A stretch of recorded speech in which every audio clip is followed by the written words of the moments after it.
The Meridian House in Washington, D.C., shimmered with elegance under its grand crystal chandeliers, hosting the annual Congressional Charity Gala.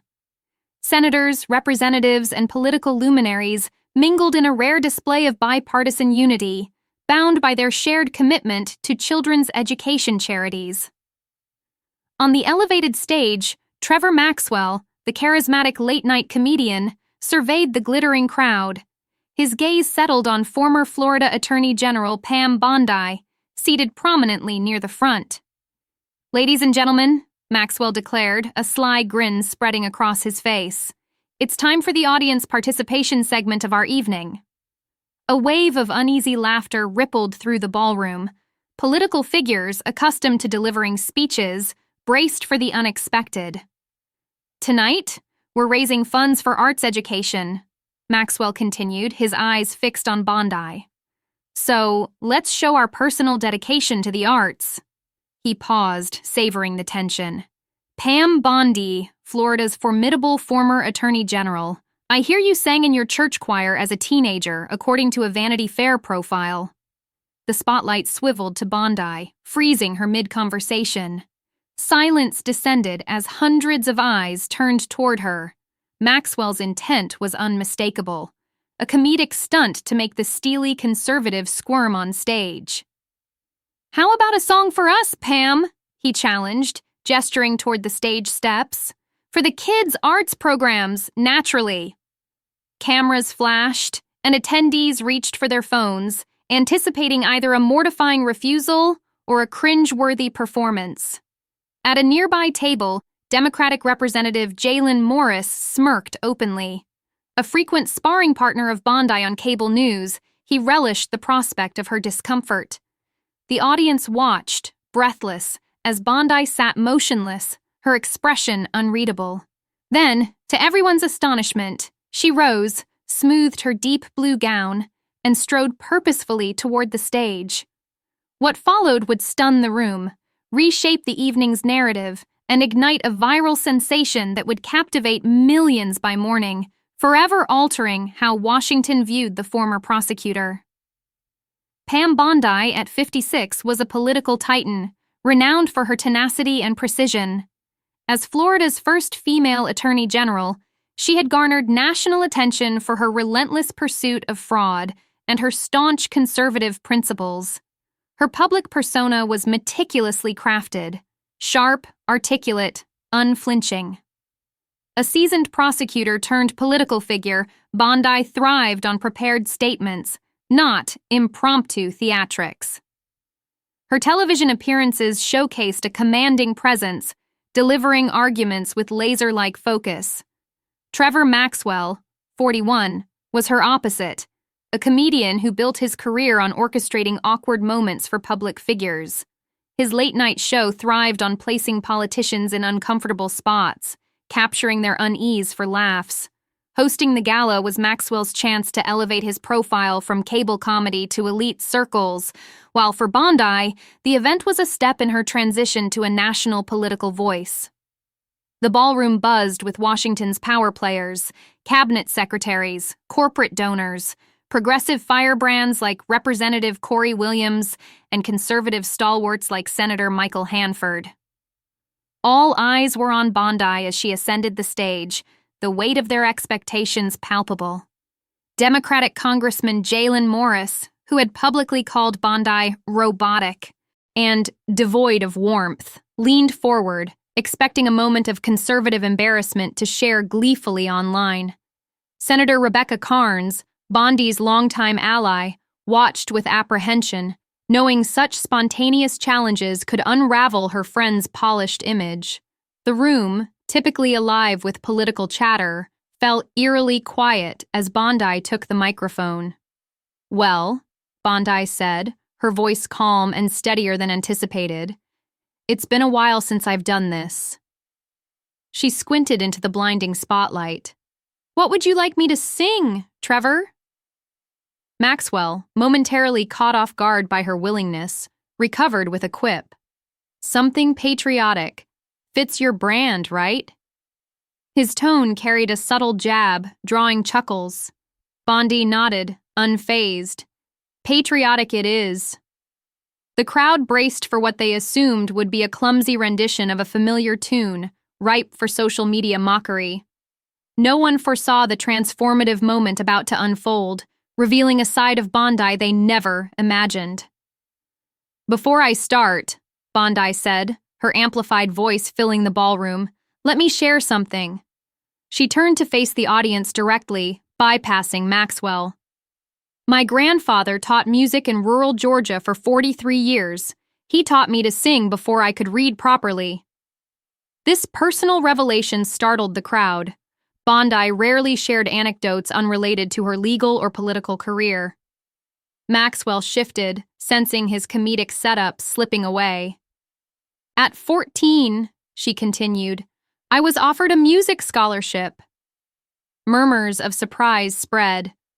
"I chose law to make a different impact, but my grandfather made me promise never to abandon singing entirely," Representative Morris whispered to a tablemate, his smirk intact, unaware his reaction was being filmed, a moment that would soon contrast sharply with what followed. "So, while this might have been meant to poke fun," Bondi said, glancing at Maxwell, "I'm honored to sing for my grandfather's memory tonight." Her voice held a trace of emotion, a rare crack in her professional armor. Maxwell, realizing his plan was unraveling, tried to reclaim control. "We're eager for your performance, though I can't guarantee a Grammy," he joked, earning tepid laughs. Bondi signaled the musical director at the piano, who looked uncertain. "I'll sing America the Beautiful," she said, "but the original Catherine Lee Bates version, not the common arrangement."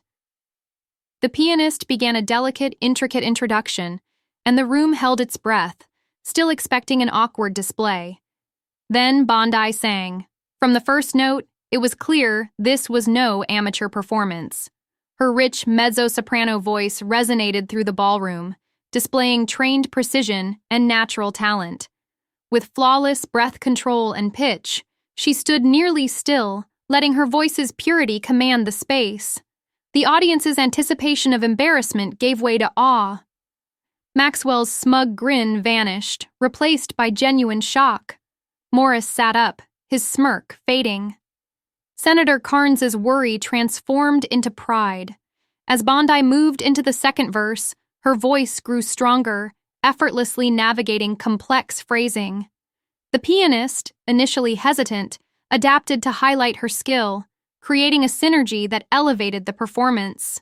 Camera phones, raised to capture a flop, now recorded a triumph. Staff paused their tasks, and waiters stood frozen, captivated. By the bridge, a remarkable shift occurred. Partisan divides, so entrenched in Washington, seemed to dissolve. Democrats who had hoped for Bondi's humiliation watched with admiration. Republicans, braced for polite applause, beamed with pride. The final verse showcased Bondi's range, hitting notes that would challenge professionals.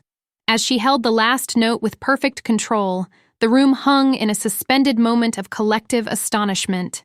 Silence followed, heavy with reverence, until applause erupted like a tidal wave. Representative Anna Chen, a progressive who often clashed with Bondi, stood first, triggering a standing ovation. The ballroom thundered with cheers and calls for an encore. Bondi, momentarily unguarded, looked surprised, her vulnerability captured in viral photos that humanized her. Maxwell, sidelined by the ovation, tried to speak but was drowned out. Morris, now standing, clapped with genuine respect, a moment cameras immortalized. Senator Carnes, tears in her eyes, approached the stage. "I've known Pam for 15 years, she later told reporters. "I had no idea she could sing like that. No one did." As the applause waned, Bondi spoke, her voice warm and unscripted. "My grandfather said music reveals our shared humanity. In times of division, we need that reminder most." The bipartisan crowd, moved by her words, felt a fleeting unity. Maxwell, regaining his footing, approached. "I think we've all learned never to underestimate Pam Bondi," he said, his admiration clear as he shook her hand. "Thank you for that extraordinary gift." Bondi's descent from the stage became a receiving line. Politicians from both parties stopped her to express awe. Cabinet Secretary David Rhodes, known for his reserve, remarked, "In 30 years in D.C., that's the most surprising moment I've seen." Most striking was Morris's gesture. Cameras caught him shaking Bondi's hand. "We'll never agree on policy," he later said, "but that was grace under pressure. I respect it deeply." The gala resumed, but its atmosphere had shifted. The fundraising appeal that followed raised nearly double the goal, with bipartisan donors citing Bondi's performance. By midnight, clips of Bondi's song flooded social media, going viral by dawn. The charity's video garnered 7 million views in 24 hours, with hashtags #PamCanSing and Bondi Surprise trending. Morning shows, often critical of Bondi, ran glowing segments. "This wasn't just talent," said commentator Regina Williams. "It was authenticity in a polarized age." Democratic strategist Marcus Jeff admitted, "She shattered our one-dimensional view of her. That's a powerful reset." Republican consultant Victoria Huang added, "Unplanned moments like this humanize politicians. Voters connect with that." Bondi's phone buzzed with interview requests, many focusing on her musical past rather than politics, a shift in media framing. Conservative outlets celebrated her triumph, while progressives, like commentator Michael Frazier, tweeted, "I oppose Bondi's policies, but that performance was undeniable. Respect." Maxwell, on his next show, owned the misfire with humor. "I tried to embarrass a conservative and gave her a star moment instead," he said, earning praise for his candor. The charity saw donations surge, with contributors from both parties citing Bondi's impact. Journalism schools adopted the clip as a case study in authenticity. "One genuine moment can redefine years of perception," noted a journalism dean. Political consultants dubbed it a lesson in unscripted resonance. 6 weeks later, Bondi spoke at a university that once barred her, the student president saying, "Her depth changed how we see her." 3 months later, she launched an arts education initiative for underserved communities, drawing bipartisan support. "Music shaped me," she said. "Every child deserves that chance." As one analyst wrote, Bondi's song reminded us that public figures are more than their politics. In a divided era, that glimpse of humanity forged a rare bridge across the partisan chasm. For viewers, the moment underscored that authenticity can transcend division, revealing depths in even the most polarizing figures.